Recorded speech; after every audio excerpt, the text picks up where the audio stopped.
नमस्कार दोस्तों, स्वागत है आपका रामायण के नेक्स्ट एपिसोड में और स्वतंत्रता दिवस की हार्दिक शुभकामनाएं।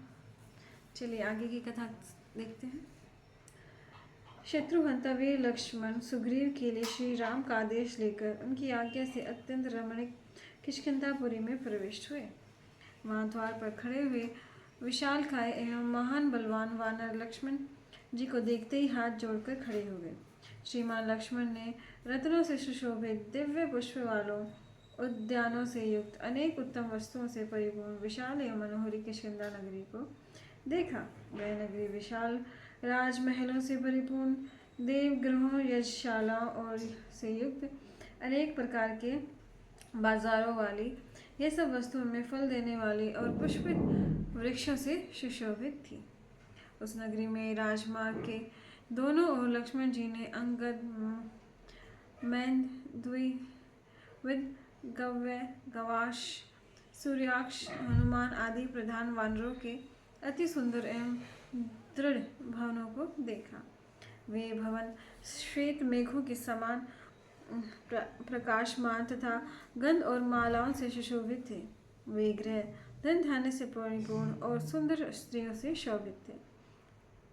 आगे चलकर लक्ष्मण जी ने श्वेत पर्वतों से घिरे हुए दुर्गमीय और इंद्र के प्रासाद के समान भव्य वानेन्द्र सुग्रीव के गृह को देखा।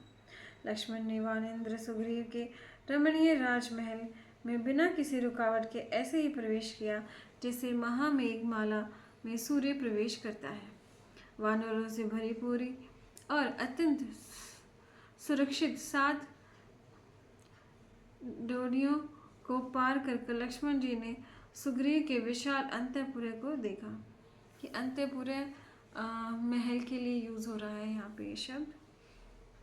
अंतःपुर में जहाँ था सोने चांदी के पलंग, अनेक प्रकार के सुंदर आसन और बहुमूल्य बिछौनों को भी लक्ष्मण जी ने देखा। अंतःपुर में प्रवेश करते ही लक्ष्मण जी ने मधुर स्वर में ताल और लय से तथा वीणा के ऊपर गाया जाने वाला गाना सुना। लक्ष्मण जी ने सुग्रीव के अंतःपुर में रूप और यौवन की मद में मस्त बहुत सी और विविध आकार व प्रकार की स्त्रियां देखी। राजमहल की स्त्रियों के नुपुरों, बिछुओं और कांची तगड़ी की मनोहर झंकार को सुनकर श्री राम, सुमित्रा नंदन लक्ष्मण जी लज्जित हो गए। आभूषणों की झंकार सुनकर लक्ष्मण रोष के वेग से अत्यंत क्रुद्ध हुए और उन्होंने धनुष की प्रत्यंचा को ऐसे टंकार किया कि उस टंकार से सारी दिशाएं गुंजयमान हो गई। अब उनको गुस्सा क्यों आया? क्योंकि सुग्रीव तो यहाँ मजे कर रहा है, नृत्य देख रहा है और उसको जो उसने अपने दोस्त की हेल्प करने के लिए बोला था उसके लिए तो वो कुछ नहीं कर रहा है। आज का समाज भी ऐसे हो गया, जिसके पास पैसे आ गए हैं वो पार्टी करता है, क्लब में जाता है, बस यही हो गया है। और कोई किसी को बोल दे कि अरे इतना भोग मत करो तो उसी को बुरा ठहराने लग जाते हैं। जैसे हमारे कुछ आचार्य हैं, प्रेमानंद जी हैं, जैसे उन्होंने लिव इन के ऊपर कुछ बोल दिया तो उसके ऊपर इतनी कंट्रोवर्सी हो गई है, बाबा रे, मतलब बोल ही नहीं सकता है कोई। और वो ये नहीं है कि वो मतलब किसी को बोल रहे हैं, किसी ने पूछा उनसे कि लिव इन में रहना ठीक है या नहीं है तो उन्होंने अपने विचार बताए हैं सिर्फ। ऐसा कुछ उन्होंने ये नहीं कहा कि वो सब गंदे लोग हैं या कुछ है। देखिए, लिव इन में क्यों नहीं रहना चाहिए, शादी क्यों करनी चाहिए? देखिए, जब आप अपने पेरेंट्स के पास रहते हैं तो आप में झगड़े होते हैं, लेकिन वो आप सुलझा लेते हो। क्यों? क्योंकि वो आपके पेरेंट्स हैं। लेकिन अगर किसी बाहर वाले के साथ झगड़ा होगा तो आप उसे सुलझाएंगे? पहले तो बदला लेने की ही सोचते हैं आप, फिर आपके माँ बाप बोलते हैं कि नहीं, सबसे बैर नहीं मोल लेते, सुलझा लो। तो उसी तरह से जब आप पति पत्नी बनते हो या साथ में मूव इन करके लिव इन में रहते हो, तो जब 2 इंसान साथ में रहते हैं ना तो उनमें झगड़ा हो जाता है। और अगर आपकी शादी हो चुकी है तो वो झगड़ा आप सुलझाने की कोशिश करेंगे। ठीक है कि भी मेरी तो शादी हो गई, आप इसी के साथ रहना, मुझे झगड़ा सुलझाना चाहिए। अगर आपकी शादी नहीं हुई है और फिर आप में झगड़े हुए हैं तो आप क्या सोचोगे? हाँ, ये तो बहुत गंदा इंसान है, मैं इसे छोड़ के दूसरे के साथ रह लूँगी, क्या रह लूँगा। ठीक है, तो उसमें क्या होता है, आप झगड़े सुलझाते ही नहीं हो, क्योंकि आप सोचते हो अरे मेरे पास तो दूसरा ऑप्शन है। तो उससे क्या है, आपकी जो विल पावर है वो भी कमज़ोर होती है। आप किसी से और बाहर भी आप में जो झगड़े सुलझाने वाले जो अ, एक स्किल पैदा होती है, आप उस स्किल को खो देते हो, क्योंकि लिव इन में है, शादी हुई नहीं है, ठीक रहेगा मेरे साथ तो ठीक है, नहीं तो भाड़ में जा। देखिए, सब इंसानों में कमियां होती हैं। अगर आप पति पत्नी हैं तो आप एक दूसरे की कमियों को फिर अ, उनको ठीक करने की कोशिश करते हो। लेकिन आप लिव इन में रह रहे हो तो अगर एक भी गलती दिख गई एक दूसरे को पार्टनर में, भाड़ में जाता हूँ, मैं तो इससे अच्छी ढूंढ लूँगा या मैं इससे अच्छा ढूंढ लूँगी। तो ऐसा ऐसा फिर होता है, इसलिए ये प्रॉब्लम है लिव इन में रहने की। हाँ, आपके जो विचार हैं, अभी आप दोस्त हैं, जो आपके नॉर्मल दोस्त हैं, आप उनसे क्या बात नहीं करते? बात करते हैं ना, आप सबसे बात करते हैं, फिर ये आपके कुछ दोस्त बनते हैं। क्यों? सिर्फ बात करने से ही एक दूसरे के विचार का हमें पता चल जाता है। तो हम ये देख लेते हैं कि हाँ, इसके तो विचार अच्छे हैं, इसके साथ तो मेरी दोस्ती निभ सकती है, इसके विचार अच्छे नहीं हैं या मुझसे विचार नहीं मिलते तो मैं इससे दोस्ती नहीं कर सकती हूँ। तो ऐसे ही आप जब आपको अपना जीवन साथी चुनना है तो उसे ऐसे दोस्त रहिए ना उसके साथ। हुँ? अगर वो आपका अच्छा दोस्त है तो आपका अच्छा वो पार्टनर भी बन जाएगा। हाँ, ये है कि आप 1 साल से ज़्यादा समय ले लीजिए शादी को, कोई बात नहीं, आपको पता नहीं चल रहा है, क्योंकि वो 5-6 महीने तो वो पूरा हनीमून पीरियड चलता है, कोई एक दूसरे की कमी नहीं ढूंढता है, फिर धीरे धीरे वो चीज़ें पता चलती हैं। लेकिन इसका ये मतलब है नहीं कि लिव इन में रहकर ही हमें उन बातों का पता चलेगा।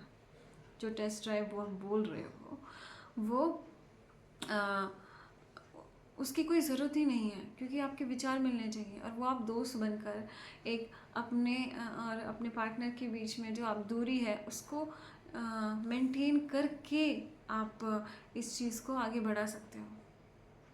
तो लिव इन में रहने की कुछ भी ज़रूरत नहीं है, कुछ भी ज़रूरत नहीं है, राइट। बस ये है कि आप एकदम चटमंगनी पट ब्याह मत कीजिए। आप लड़के को देखिए, लड़की को देखिए, उसके विचारों को जानिए, अलग अलग टॉपिक पे आप उसके साथ बहस कीजिए, मतलब डिस्कशन कीजिए आप उससे, तो आपके उसके विचार पता चल जाएंगे, राइट। या फिर उसका सोशल मीडिया चेक कीजिए, आप उसका सोशल मीडिया चेक कीजिए, वो किसको फॉलो कर रहा है, किसको नहीं फॉलो कर रहा है। इससे भी उसकी क्या है ना, वो चीज़ें पता चल जाती हैं कि ये किस तरह का बंदा है, क्या मैं इसके साथ रह पाऊँगा या मैं इसके साथ रह पाऊँगी। तो बहुत सारे ऐसे तरीके हैं जिससे आपको पता चल जाता है कि ये इसके साथ मैं पूरी लाइफ बिता सकती हूँ या नहीं। लिव इन में रहकर और फिज़िकल जो संबंध बनाकर ही मुझे पता चलेगा, ऐसी कोई बात नहीं होती है। ये सब जो चीज़ें हैं ये थोड़े दिन में ख़त्म हो जाती हैं। आखिर में बाद में तो आपको जो उनके विचार हैं, उनकी सोच है, उस अगर वो मिलती है तो आप लाइफ लॉन्ग उसके साथ रह पाते हो, वरना नहीं। तो लिव इन में रहना is not good, is not correct और is not the only way to know a person. एकमात्र ये रास्ता नहीं है लिव इन में रहने का कि उसमें रह के ही मुझे पता चलेगा कि मैं इससे शादी कर सकता हूँ या नहीं, या कर सकती हूँ या नहीं। और भी तरीके हैं और अच्छे तरीके हैं, एक लिमिट में रह के जो रिश्ते कर सकते हैं वो है। लेकिन हमारे दिमाग में आजकल गंद भर दिया गया है कि एक ही चीज़ पे हमें मापदंड बना लेना है कि हम इसके साथ रहना है या नहीं रहना है, राइट। तो इससे पता चलता है। अब देखिए, श्री राम और सीता का विवाह क्यों हुआ? क्योंकि सीता ने इतना बड़ा धनुष उठा के दूसरी जगह रख दिया था, उसमें इतना पराक्रम था। तो उसी चीज़ को उन्होंने एक माध्यम बना के कि जो इस धनुष को दोबारा उठा लेगा उसमें भी उतना ही टैलेंट है, उसमें इतना वो चीज़ है, तो वो चीज़ ठीक हो जाएंगी। अब देखिए, कुछ लोग अभी शाहिद कपूर को देख लीजिए, उसने अपनी जो वाइफ है उससे शादी क्यों की? कि दोनों ने राधा स्वामी का नाम ले रखा है, कि दोनों की सोच एक है, परिवारों की सोच एक है, तो उनकी शादी चलेगी क्योंकि पेरेंट्स भी उनकी एक जैसी सोच है। तो इस तरह से यही डिफरेंस उसमें हिंदू मुस्लिम में डिफरेंस है, ईसाई हिंदू में है कि क्यों एक ही धर्म में शादी करने, क्योंकि दोनों की सोच एक है, राइट। या फिर इतनी वर्ड माइंडेड है कि उसकी सोच भी आप झेल लोगे, उसकी सोच भी आप झेल लोगे। जो इंटर धर्म है वो तो फिर भी चल जाएगा, क्योंकि आपको उसकी सोच देखनी पड़ेगी। लेकिन जो ये लिव इन वाला है, ये सिस्टम तो बिल्कुल ही, ये तो जानवरों वाला सिस्टम होता है कि एक मादा ने उसको रिझा लिया, फिर नर उसके वश में आ गया, नर ने उसको रिझा लिया, मादा उसके वश में होगी, बस यही चीज़ें रह जाती हैं। फिर वो हमारे पास तो, हम तो इंसान हैं, हमारे पास तो दिमाग है, हम उस दिमाग का, सिर्फ हम अपने दिमाग का यूज़ करके पता कर सकते हैं कि इस इंसान के साथ हम आगे तक जी सकते हैं या नहीं, ठीक है। तो थोड़ा दिमाग लगाइए, अपने आप को इन चीज़ों से बाहर निकालिए, ये सोशल मीडिया से इन्फ्लुएंस मत होइए आप। और जो हमारे इतने बड़े सन्यासी लोग हैं, गुरु लोग हैं, वो ऐसा क्यों बोल रहे हैं उस पर एक बार सोचिए तो। ये नहीं कि उनकी बातों को नकार दो, कई बार वो भी गलत बात बोलते हैं, लेकिन पहले आप सोचो तो उस पर विचार तो करो। एकदम ही रिएक्शन हो जाता है, वो बात गलत है। आप जैसे मेरी भी वीडियो सुनते हैं, आप वो सुनिए, आप फिर उसमें अपना दिमाग लगाइए, फिर कुछ निर्णय पे आइए, ठीक है। चलिए आगे देखते हैं हम। चरित्र रूपी आभूषण से संस्कृत महाबाहु लक्ष्मण, जो राम के शोक से स्वयं भी दुखी हो रहे थे और आगे न जा सके तथा वहीं एकांत स्थान देख कर खड़े हो गए। वानरराज सुग्रीव उस धनुष की टंकार को सुनकर जान गए कि लक्ष्मण जी आ पहुंचे हैं, अतः वे अत्यंत भयभीत होकर अपना बहुमूल्य सा आसन छोड़कर खड़े हो गए। तत्पश्चात भय से उद्भ्रांत सुग्रीव प्रिय दर्शना तारा से अपने हित के लिए धैर्यपूर्वक ये वचन बोले। हे सुंदर भुवों वाले लक्ष्मण जी के क्रुद्ध होने का कारण क्या है? लक्ष्मण जी तो स्वभाव से ही कोमलचित हैं, फिर ये क्रुद्ध होकर क्यों आए हैं? मैं इसका निश्चय नहीं कर सका हूँ। यदि तुम्हारी समझ में हम लोगों से राम या लक्ष्मण का कोई अपराध हो गया हो तो विचार कर उसके लिए शीघ्र कोई उपाय बतलाओ, अथवा हे भामिनी, तुम स्वयं लक्ष्मण जी के पास जाकर उनसे मिलो तथा प्रिय एवं शांति में वचनों से समझा बुझाकर उन्हें प्रसन्न करो। लक्ष्मण जी शुद्धांत कर्ण वाले हैं, अतः तुम्हें देखकर वे कुपित नहीं होंगे, क्योंकि महात्मा लोग स्त्रियों के साथ कठोर व्यवहार नहीं करते। तुम्हारे समझाने बुझाने पर जब उनका क्रोध शांत हो जाएगा और वे प्रसन्न हो जाएंगे, तब मैं उन शत्रुहंता कमल नयन लक्ष्मण जी से भेंट करूंगा। सुग्रीव के ऐसा कहने पर मद की मादकता से जिसकी आंखें चढ़ी हुई हैं, जिसकी तगड़ी और स्वर्ण हार की लड़ें अस्त व्यस्त होकर लटक रही हैं, नशे के कारण जिसके पैर लड़खड़ा रहे हैं, ऐसे उत्तम लक्षणों वाली तारा अत्यंत नर्म अवस्था में लक्ष्मण जी के समीप पहुंची। कपिराज सुग्रीव की धर्मपत्नी तारा को देखकर उदासीन भाव को प्रकट करते हुए, महात्मा, कपिराज सुग्रीव की धर्मपत्नी तारा बाली की पत्नी थी ना, वो तो है ना। हाँ, शायद ये प्रिंटिंग में कुछ मिस्टेक हुई है। स्त्री को अपने, या मैं ही कुछ गलत सोच रही हूँ, स्त्री को अपने समीप आई हुई देखकर उनका क्रोध भी शांत हो गया। मद्यपान के कारण लज्जाहीन और राजकुमार लक्ष्मण जी की पूर्ण दृष्टि को देखकर तारा प्रेम पूर्वक, गर्व मिश्रित एवं सांत्वना पूर्वक लक्ष्मण जी से बोली, हे राजकुमार, आपके क्रोध होने का कारण क्या है? किसने आपकी आज्ञा का अवज्ञा की है? सूखे हुए वृक्षों वाले वन में आग लगाकर कौन अभागा निर्भय होकर रहना चाहता है? लक्ष्मण जी तारा के ऐसे स्नेह सिक्त, निर्भीक और सांत्वना प्रदन वचनों को सुनकर अतिशय स्नेह दिखलाते हुए बोले, धर्म और अर्थ को लुप्त करने वाला तुम्हारा पति इतना काम सख्त क्यों हो गया है? तुम तो उसकी हितैषिणी हो, फिर उसे समझाते क्यों नहीं? देखो, कपिराज सुग्रीव ने 4 मास पश्चात सीता को ढूंढने की प्रतिज्ञा की थी। वह अवधि समाप्त हो गई है, किंतु भोग विलास में लिप्त एवं मत सुग्रीव को इस बात की कोई चिंता नहीं है। धर्म अर्थ की सिद्धि के लिए मद्यपान हितकारी नहीं माना जाता, क्योंकि मादक वस्तु के प्रयोग से मनुष्य के धर्म अर्थ और काम नष्ट हो जाते हैं।